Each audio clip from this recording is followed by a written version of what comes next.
다음 창업주이자 대표적인 벤처 1세대인데 결국에는 이재용 대표의 이 바람이 이루어지지 않은 셈이 됐군요. 네. 얼마 전에 김강구 국가경제위원장이 이제 사퇴를 한다고 했죠. 거기 이재용 씨 같은 경우는 사실 대표 같은 경우는 이제 이 IT 쪽의 전문가지 않습니까? 그렇죠. 김동연 경제부총리 했을 때 또 혁신 성장, 즉 우리가 이제 4차 산업혁명에 맞춰서 그거를 좀 자문하기 위해서 지적 비제계획재정부에 모셨던 거예요. 근데 지금 와서 이제 장관도 바뀌고 뭐 하면서 본인이 혁신 성장 여러 가지 추구하려고 했는데 실제로 해보니까 공무원들이 전혀 움직이지 않는 데다가 그리고 혁신 성장에 대한 개념도 지금 없는 데다가 사실은 뭐 지금 이제 카풀 문제가 아까 좀 이야기했습니다만은 정부의 의지가 전혀 없는 것이죠. 그러니까 도저히 내가 여기 살 역할이 없다. 더 이상 할 역할이 없고. 그러니까 그 사퇴를 하면서 하나의 이제 카툰을 하나 이제 제시를 했는데 그 내용을 보시면 그런 아주 미국의 어떤 카툰을 대표적으로 예를 들면서 당신의 제안은 혁신적이지만 받아들일 수가 없다. 나는 현재 실패하고 있는 절차에 편안함을 느낀다. 즉 현재 편안하기 때문에 나는 변하지 않겠다. 바로 우리나라의 지금 정부를 빗댄 것이거든요. 굉장히 이제 촌철살인의 어떤 이야기를 한 것인데 자 그렇다면 과연 우리가 문재인 대통령이 혁신 성장을 통해서 일자리를 만들겠다라고 수차례 이야기했는데 현장에서는 공무원들은 전혀 움직이지 않고 있다는 걸 이재용 대표가 이제 이야기를 하고 있는 것입니다. 네, 정성희 의원님. 그러니까 이재용 대표의 이야기는요, 혁신 성장이 지금 잘 되지 않고 있는 이유, 그 이유에 대한 우려를 표시하면서 결국 우리 사회 전반적인 구조적인 문제가 심각하다. 이 부분을 지금 지적하고 있는 것 같은데요. 지금 이재용 대표가 소카라고 해서 공유 차량을 지금 만들어서 하고 있죠. 그래서 이제 이 정부의 4개월 전에 혁신본부장에 그 임명이 될 때는 정말 야심차게 4차 산업혁명의 기수가 되겠다. 이 정부에 기여를 하겠다. 그런 생각을 가지고 갔던 것 같습니다. 근데 이제 불과 4개월 만에 해보니까 안 움직이거든요. 지금 얘기한 대로 또 공모한 기득권, 그 다음에 움직이지 않는 정부, 지금 말한 대로 이해 당사자의 반발.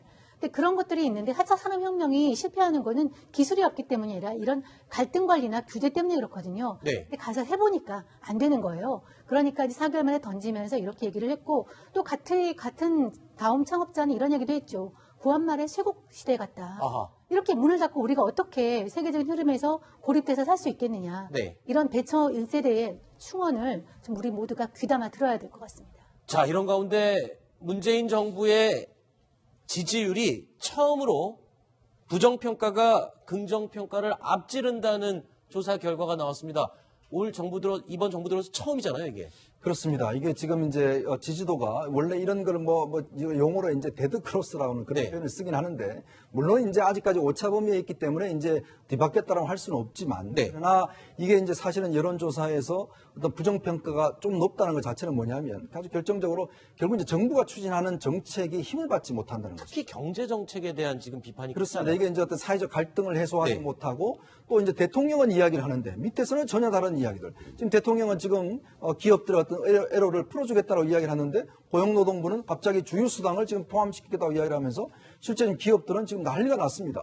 왜냐하면 내년부터 지금 최저임금이 10.9%뿐만 아니라 그다음에 토요일, 일요일 주휴수당까지도 포함을 하게 되면 근무 일수에다가 시간수에다 계산 최저임금이 10,000원이 넘어가게 됩니다. 사실 현대자동차나 이런 최고위급 지금 그 월급을 받는데도 최저임금 위반이 되는 이런 상황이에요.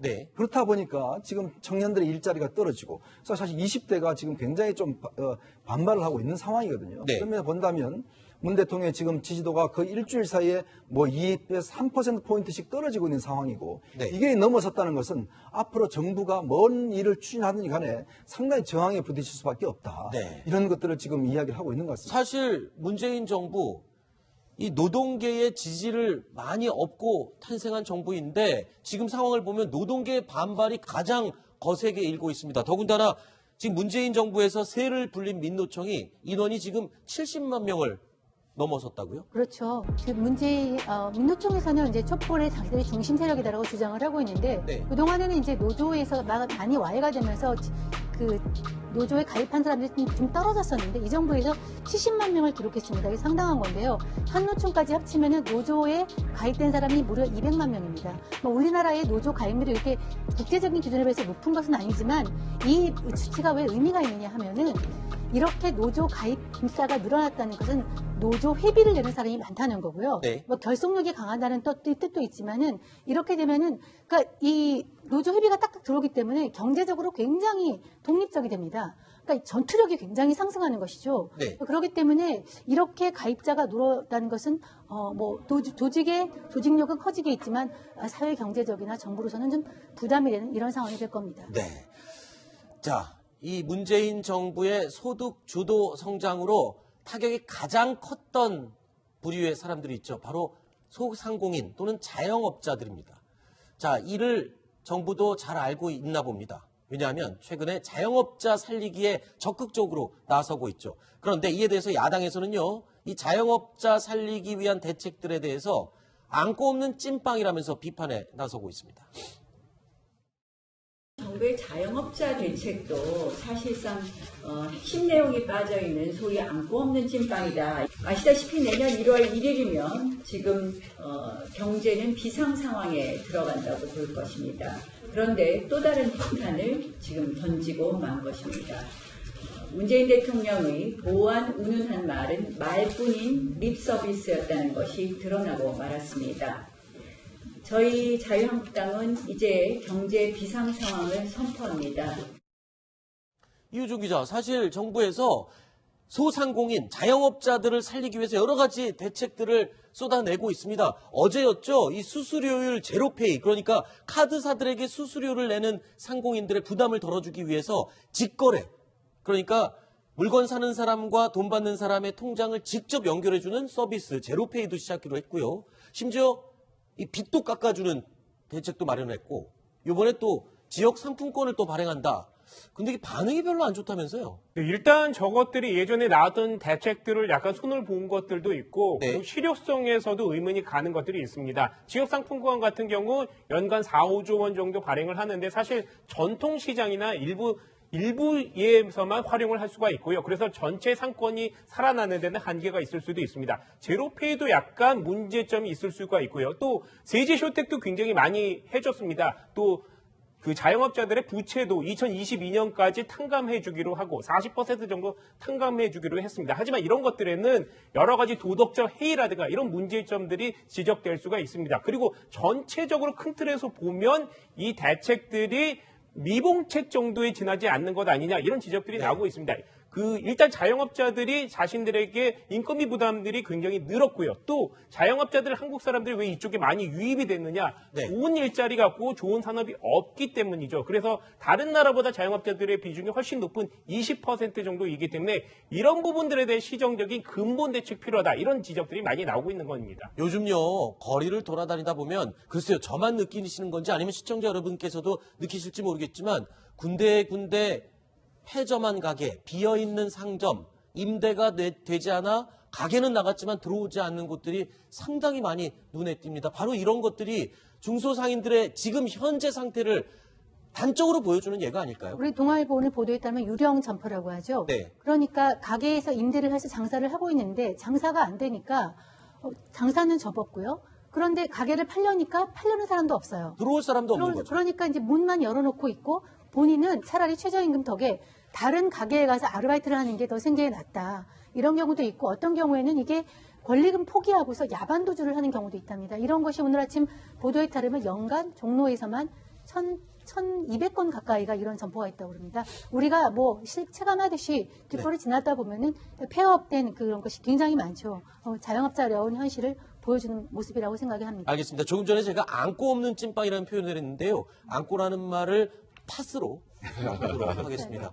네, 일본식 표현이어서 팥없는 찐빵으로 정정을 하겠습니다. 네, 짧게 말씀해 주시죠. 결국 이제 세금을 뿌리겠다는 거예요. 네네. 결국 이제 이게 어떤 시장의 원리보다 제로페이 같은 경우도 이게 서울시에서 50억, 60억 들어서 만들어 한 겁니다. 근데 네. 이미 민간업체가 다 하고 있는 거예요. 네. 그리고 지금 카드 수수료 지금 전부 다 많이 떨어져서 실제 업체한테는 전혀 유리한 게 없어요. 이제 그렇다 보니까 결국 모든 걸 세금으로 하겠다는 게 너무 아니한 거 아닌가라는 네. 생각이 듭니다. 알겠습니다. 자, 한편 국회에서는요, 김성태 전 자유한국당 원내대표의 딸 특혜 채용을 둘러싼 잡음이 계속 이어지고 있습니다. 수차에 거쳐서 밝혔지만 2012년 대선부터 지금까지 몇 년 동안 그 때만 되면 자유한국당에서 이 물타기로 쓰는 소재고요. 이미 다 밝혀진 사실이고 이 정쟁을 위해서 제기하는 문제에 일일이 대응할 필요가 없다고 생각합니다. 이 김성태 전 원내대표의 이 반응, 어제 저희 뉴스탑10 진행하는 중에 이 반응이 나왔었거든요. 그러니까 이 국정조사, 딸에 대한 국정조사를 받아들이겠다. 단 문준용 씨에 대한 내용도 같이 포함시키자. 결국엔 하지 않겠다라는 뜻이 아니냐. 뭐 이렇게 어제 잠깐 언급하기도 했는데요. 이재명 지사의 해경호 김씨 네. 트위터 관련한 것도 보면 문준용 씨 나오니까 이제 무혐의로 이렇게 했지 않습니까? 불기소를 했지 않습니까? 네. 아마 김성태 원내대표도 거기에 뭐 좀 차용을 한 것 같아요. 네. 결국 이제 문준용 씨를 이제 건너뛰므로 해서 이제 아마 여당에서도 제대로 못할 것이다. 아마 그런 판단을 한 것 같은데 김성태 전 원내대표의 이제 따님이 아마 2011년도에 KT에 취업을 하면서 그 과정에서 정규직으로 나는 과정에서 특혜가 있었다. 네. 본인은 사실은 뭐 공채 시험을 봐서 이제 특혜를 했다는 그런 논란이 있었습니다. 이제 그러다 보니까 지금 최근에 일단 지금 서울교통공사에 대한 이제 국정조사가 시행을 곧 하지 않습니까? 그러면 거기에 이 내용도 포함시켜야 된다라고 네. 이제 이야기를 하니까 그럼 포함시키자. 단 문준용 씨도 여기 같이 하자라고 해서 지금 이게 상당히 좀 논란이 되고 있는데 네. 제가 볼 때는 아마 두 개의 사건 다 아마 제대로 이루어지지 않을 가능성은 높을 것 같아요. 네. 아니, 정책 공방으로 끝나지 않을까 하는 생각도 듭니다. 네.